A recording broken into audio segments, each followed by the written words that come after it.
ఈ రోజు ల్యాక్స్లో ఇన్వెస్ట్మెంట్ చేస్తే వితిన్ ఫ్యూ ఇయర్స్లోనే కోట్లలో రిటర్న్స్ వచ్చే ల్యాండ్స్ హైదరాబాద్లో ఇంకా ఉన్నాయి. రీసెంట్గా మైక్రోసాఫ్ట్ అనే కంపెనీ 5 crore per acre లాగా 48 acres కొనుగోలు చేయడం జరిగింది షాద్నగర్ ప్రాంతంలో. ఇప్పటికే 2022లో 270 crores ఇన్వెస్ట్మెంట్ చేయడం జరిగింది షాద్నగర్ ప్రాంతంలో. మైక్రోసాఫ్ట్ డేటా సెంటర్ ఈ ప్రాంతంలో రాబోతున్న విషయం అందరికీ తెలిసిందే. ఇప్పటికే అమెజాన్ డేటా సెంటర్, అమర్ రాజా కంపెనీ 10,000 crores ఇన్వెస్ట్మెంట్ చేసింది. అలాగే ఎన్నో pharma companies, hardware companies, textile companies కూడా ఈ షాద్నగర్ ప్రాంతంలో ఇప్పటికే ఎస్టాబ్లిష్మెంట్ చేయడం జరిగింది. సో నెక్స్ట్ 10 yearsలో మరో గచ్చిబౌలి కాబోతుంది ఈ షాద్నగర్ అని అనడంలో ఎలాంటి సందేహము లేదు. మరి ఇలాంటి షాద్నగర్ ప్రాంతంలో మేము ఒక అద్భుతమైన వెంచర్ని, అద్భుతమైన డెవలప్మెంట్స్తో చాలా రీజనబుల్ ప్రైస్లో తీసుకురావడం జరిగింది. కేవలం కొన్ని ప్లాట్స్ మాత్రమే అవైలబుల్గా ఉన్నాయి.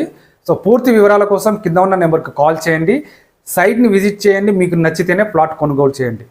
కేవలం కొన్ని ప్లాట్స్ మాత్రమే అవైలబుల్లో ఉన్నాయి.